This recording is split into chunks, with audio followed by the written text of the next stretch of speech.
George Kilpatrick, Inspiration for the Nation, here at the Scanning Atlas Festival. I had a treat tonight because I had the opportunity to listen to Marcus Roberts on the piano, and we're joined right here with the Marcus Roberts Trio. Marcus Roberts on piano, Rodney Jordan on bass, and Jason Marcellus on the drums. They will be here tomorrow night at the Scanning Atlas Festival on Brook Farm, the Marcus Roberts Trio. There's a featured performance at the big concert, and first of all, great to have you all here tonight. Let me start with you, Marcus. We heard an incredible program tonight here at the First Presbyterian Church. The comments I heard from people afterwards were, it sounded like there were 4 people playing the piano. So tell us what you did and how you're able to create such a full sound. Right. Well, a lot of it has to do with being able to play more than one melody or more than one line in each hand. So if you can do that, and if you vary the rhythm, then yeah, I think it does produce that kind of effect, of, counterpoint, where there's several things going on at one time. Tell us about the group. Well, we have I have to say, a fantastic trio. Jason, who's been working with me now for almost 17 years, and Rodney's been in the group for 2 years, and I got to tell you, I mean, they spoil me. I just love playing trio with them. Because of the variety of sound. I mean, we try to do, trio-wise, what you heard tonight. I mean, we try to introduce a lot of variety and a lot of colors, a lot of melodies. And we have a cue system where, the bass and the drums are just as interactive and involved in producing the direction of the music as the piano is. Tell us about your background. You told me that you took piano lessons as a child. You played in a Baptist church. I did. Tell me about that background and how that influences, because we heard a little bit of that too tonight. Right. Well, it's just, playing in church, I mean, it's all about expressing belief and feeling, Mm-hmm. So you just want people to get it. You don't want to make it so complicated where people can't get the main point you're trying to make. So that's what I learned playing in church. And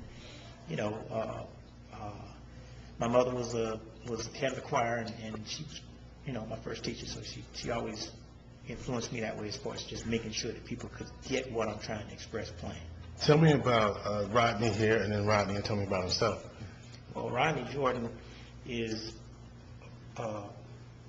he's not just a bass player. I mean, he's somebody who does things with the bass that I play with a lot of great bass players, okay?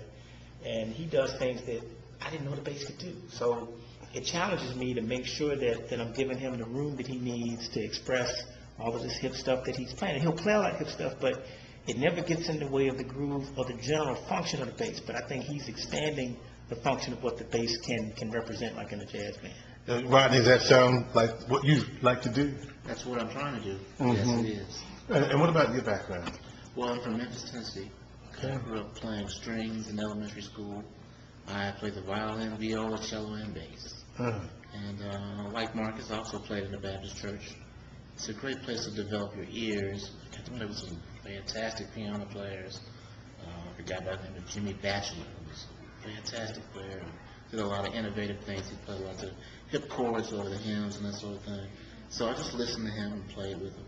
And I learned a lot. A lot of the changes and harmonies I use today, I got right there at church. That sounds good. And how did you and Marcus connect? Well, I've been watching Marcus afar since the 80s. And we both teach at Florida State University, and that's kind of where we met. And that's home base. That's home base, yeah.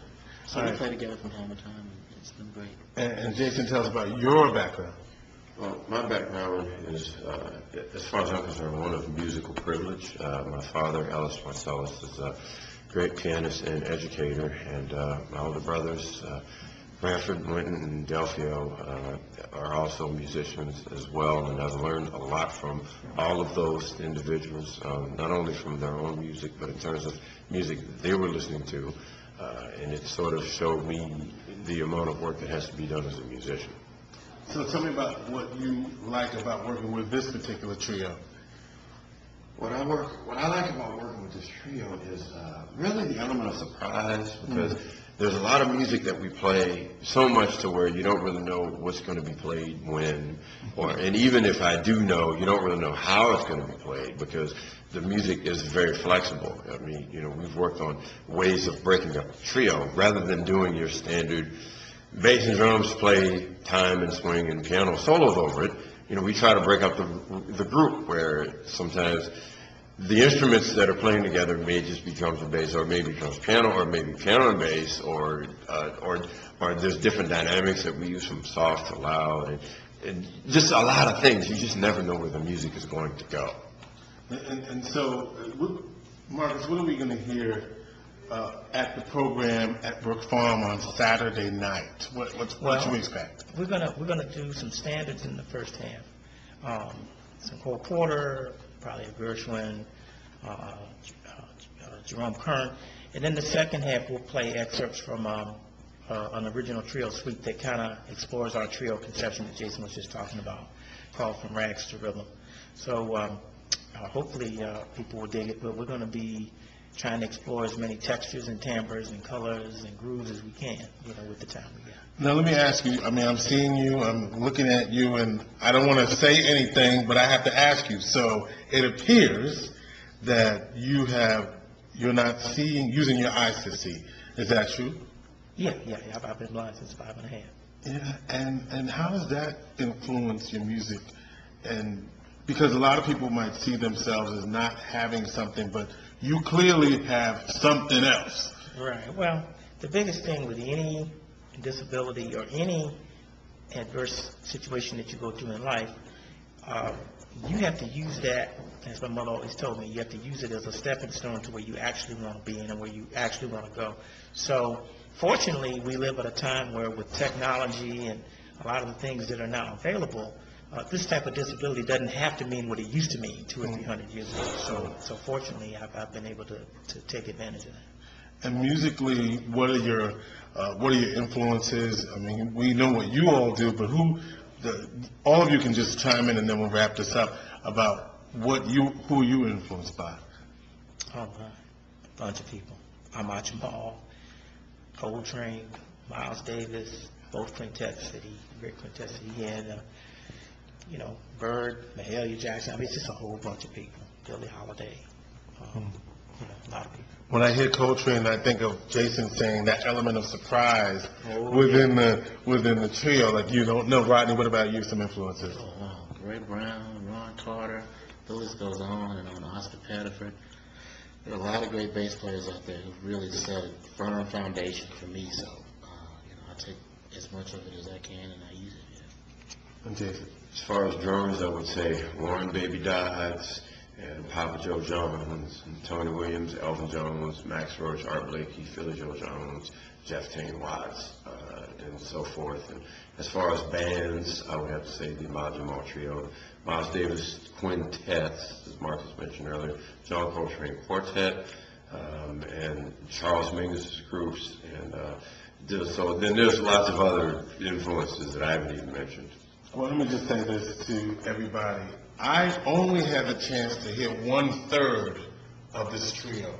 So I can imagine if the 1/3 of the trio played as well as the three of them together, you don't know what you're going to get tomorrow night at the Scanning Atlas Festival. I should say Saturday night at the Brook Farm Scanning Atlas Festival as part of the Scanning Atlas Festival. All I can tell you is get here and see this trio, and you will be amazed. I'm almost bursting at the seams to figure out what they're possibly going to do tomorrow after hearing what 1/3 of this trio has done. But what a great surprise it was for me tonight to listen to Marcus Roberts, and what a surprise and excitement it'll be for you tomorrow to hear the Marcus Roberts Trio at the Scanning Atlas Festival. So, scanfest.org on the web. This is George Kilpatrick, News Inspiration for the Nation. Thank you, Marcus Roberts, Rodney Jordan, and Jason Marcellus, and we wish you all well at the concert, and you ought to be there.